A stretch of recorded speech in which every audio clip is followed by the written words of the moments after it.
खुलुमबाय गोजोन फुंबिलिनि बयनिसिमबो गाहाम हामलायनायखौ जासिहरनाय थाबाय आं सिबिरानि ब्रह्म नोंथांमोनखौ एसबी बड' निउज चेनेलाव गासैखौबो बरायबावनाय थाबाय नोंथांमोननि थाखाय आं गोदान मोनसे भिडिअ लानानै फैबावबाय अन्नानै भिडिअखौ जोबजासिम नायलांदो बिटिसिनि इएम फेहेरनायनि थांखि बिटिसिनिफ्राय सा 14 इएमखौ बांहोनानै सा 17 बानायनो थाखाय थांखि आसामनि गभर्नरनिसिम लिरहरदोंमोन बेनि थाखाय दा बेखौ आसाम गभर्नरआ गनायथि होबाय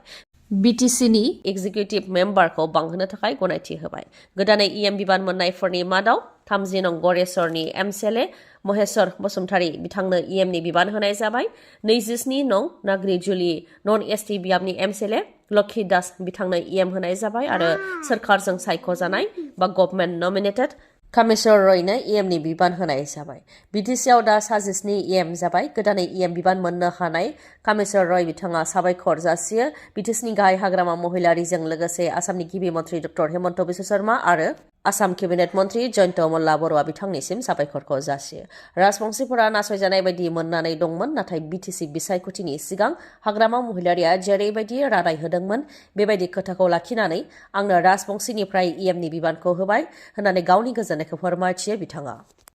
गाबनि फोरबो हलिनि समाव ढेकियाजुलि विधानसभा बियाबनि एमएलए आरो आसामनि मन्थ्रि अशोक सिंघल आरो दुलाराय बर' फरायसा आफादनि आफादगिरि दिपेन बर' जयैनो आबिर गेलेनायखौ नुनो मोननाय जादों नाथाय बिथांमोननि आबिर गेलेनायनि आन्दोआव माबाफोर दं नामा बेयो साननो गोनां जादों मानोना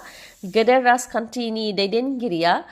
जेखि खालामा मानो बा जेरावखि बाहागो लाया मानो बेनि आन्दोआव माबा नङा माबा मोनसे खोथा थायो बेनि अनगायैबो जेरावनाखि एबसुनि आफादगिरि दिपेन बर'आ बिबान एंगारनो थाखाय लाइजाम गथायदों आरो बिथाङा राजखान्थियाव हाबगोनखौ मिथिनो मोननाय जादों बेनिखायनो बिथाङा बिजेपि राजखान्थि दोलोआव आखाइ हमहैगोन नामा बेखौ लानानै गोबाङानो सावरायदों बेनि अनगायैबो मिथिनो मोनबावदों दि एबसुनि आफादगिरि दिपेन बर'आ बिसायख'थि गेलेनो थाखाय बे समाव बेनार नागिरगासिनो दङ बेखौ लानानै बिपिएफनि दैदेनगिरि प्रहलाद ब्रह्मआबो फोरमायथिदोंमोन दि गासैबो राजखान्थि खालामनो हायो जोंबो एबसु एंगारनानै राजखान्थि खालामदोंमोन दिपेन बर' बिथाङाबो एबसु एंगारनानै राजखान्थि गेलेयोबा बेयाव बुंनांगौ जेबो खोथा गैया होननानै बुंथियो प्रहलाद ब्रह्मआ नाथाय बिथांनि राजखान्थि इयुना जाहाथे गोजों जायो बा मोजां जायो होननानैबो बुंथियो सासे एबसुनि दैदेनगिरि जानानै इलेक्सनाव जेनोबा बिथाङा हारिनि आफादाव थानानै रायजो राजाखौ जेरैबायदि सिबिबोदोंमोन बेयो हिर'निफ्राय जिर' जानो नागिरो बेनिखायनो राजखान्थिखौ गेलेयोबा जाहाथे मोजां दोल सायख'नानै बिथाङा जेराव थायोबा देरहागोन बायदि कंग्रेस बा बिजेपि बेयाव जाहाथे थाङो बेनि थाखायबो खावलायो प्रहलाद ब्रह्मआ नङाबा थिखिनियाव थांखानानै दुद्रुफिननाय बायदि जागोन होननानैबो फोरमायथियो बिथाङा बिपिएफआव फैनो बिथाङा जुदि नागिरोबा बेखौ लानानै बिपिएफआ सावरायगोन बिथांखौ लाबोनानै बिपिएफआव टिकेट होफैयोबा दोलोनि गेजेराव माबाफोर गोरोन्थि बुजिलायनाय जागोन नामा बेफोरखौ लानानै दोलोनि गेजेराव सावरायनो नांगोन होननानैबो बुंथिबावो बिथाङा UPPLनिफ्राय सानै सियाल बोराया बिपिएफआव थांबावगोन नाथाय सोर बे सानै सियाल बोराया UPPLनि लाइमोन दैदेनगिरि आरो एमसिएलए राकेश ब्रह्मआ फोरमायथिनाय बायदिब्ला खाम्फा बरगयारिनि अनगायैबो आरोबाव सानैया बिपिएफआव हाबहैबावगोन बिथाङा फोरमायथिदों दि खाम्फा बरगयारिखौ जों सिनाया नाथाय खुपा बरगयारिखौ जों जयै दैथायहरबाय आरो सानै सियाल बोराय दंबावो बिसोरखौबो जों जोगासिनो दङ थाबैनो नोंथांमोनहा मिथिनो मोनगोन होननानै फोरमायथियो नाथाय बे जोनोमाव आंखौ बिपिएफआव लांनो हानाय नङा उल्थायै आं हारसिं बिपिएफनिखौ UPPLआव लाबोजोबगोन होननानै फोरमायथियो राकेश ब्रह्मआ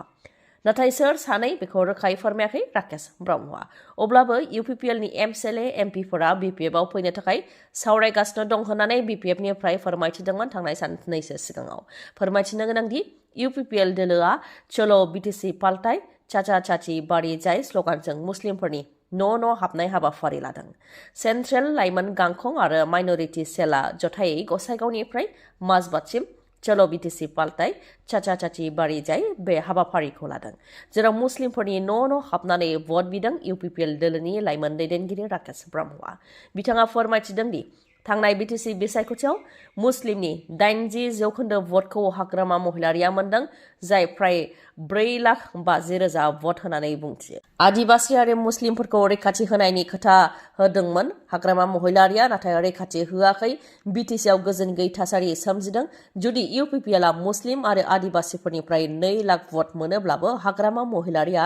देरहानो हानाय नङा होननानै फोरमायथियो राकेश ब्रह्मआ UPPLनि MLA जिरन बसुमतारिया गारि जाब्रबथायजों मोगा-मोगि जानो गोनां जादों। रङियायाव बिथांनि गारिया जाब्रबथायजों मोगा-मोगि जानो गोनां जादों, जायजों जिरन बसुमतारि बिथाङा जोखोम जानो गोनां जादों होननानै मिथिनो मोननाय जादों। नाथाय बिथांनि गारिया माजों जाब्रबथाय जानाय आरो माबोरै जानाय बेफोरनि सोमोन्दै गासै खौरांखौ मोननो हानाय जायाखै। प्रमद बर' बिथाङा रायजो सभानि एमपिनि थाखाय नमिनेसन होनो नागिरनायखौ लानानै हाग्रामा महिलारि बिथाङा बुंथियो दि प्रमद बर'आ गावनि दोलोखौ सिगांसिन गोनांथि होनायमोनब्ला गाव एमपि जानो नागिरालासे गुबुन एमसिएलएफोरखौ एमपिनि थाखाय दैथायहरगौमोन। नाथाय प्रमद बर'आ रावनोबो होआ, गावनो थांगोननो होननानै फोरमायथियो हाग्रामा महिलारिया। BPFनिया 3 MLA दङ, बिथांमोनहा मदद होयोब्लाबो बा होआब्लाबो प्रमद बर'आ एमपि महरै देरहागोन होननानै फोरमायथियो हाग्रामा महिलारिया। ओजोंहाय BJPनो BPFआ 4 समस्ति एंगारनो नागिरनायनि खौरां गोसारनायनि सायावबो हाग्रामा महिलारिया बुंथियो दि आं एंगाराखै, तामुलपुर ना टंला आं एंगाराखै, जेब्लासिम आंनि खुगानिफ्राय ओंखारा अब्लासिम फाइनाल जाया होननानै फोरमायथियो हाग्रामा महिलारिया। ओजोंहाय तामुलपुरखौ जोंनो नांथारगौ होननानै दाबि खालामो BPF दोलोनि दैदेनगिरि आरो मावथि मददगिरिफोरा। तामुलपुराव 2 ST बियाब दङ, बेयाव जुदि मोनसेबो BPFआ मोनाब्ला रायजो राजाखौ हमथानानै लाखिनो हानाय नङा, रायजो राजाफोरखौ लाखिनाया गोब्राब जागोन आरो तामुलपुराव BPFआ देरहागोना रोखा होननानैबो भटारनि सोमोन्दै ओरैबायदि फोरमायथियो बिथांमोना फोरमायथियो माइनरिटिनिफ्राय 30,000 भटार दङ, बर'निफ्राय 60,000 भटार दङ आरो सरनियानिफ्राय 5,000 भटार दङ। जुदि BPFआ बिजाथि होयोब्ला BPFआ देरहागोना रोखा होननानै दाबि खालामो मददगिरि आरो मावथि दैदेनगिरि बिथांमोनहाबो।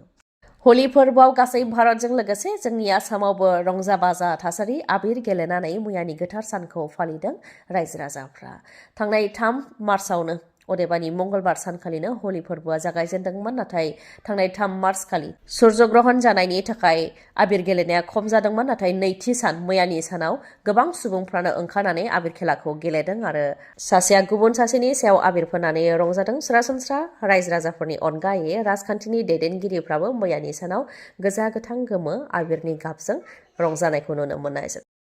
दिनैनि भिडिअआ एसेनोसै, गाबोन आरो गोदान भिडिअजों लोगो मोनफिनबावगोन। नोंथाङा दासिमबो आंनि चेनेलखौ साबस्क्राइब खालामाखैबा अन्नानै साबस्क्राइब खालामदो, लोगोसे लाइक, कमेन्ट आरो शेयार खालामनो दाबाव। गोजोन्थों।